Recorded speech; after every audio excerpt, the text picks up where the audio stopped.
Nenávisť nachádzala úrodnú pôdu v prostredí preťaženom predsudkami týkajúcimi sa iného národa. Psychiatri študovali, ako vyvolať nenávisť. Ako premeniť susedov na nepriateľov. Ako presvedčiť obyčajných ľudí, aby opustili pokojný rodinný život a išli zabíjať.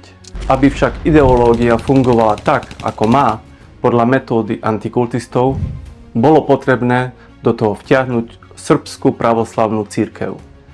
Tá sa stala nástrojom propagandy, podobne ako protestantská cirkev za čias nacizmu.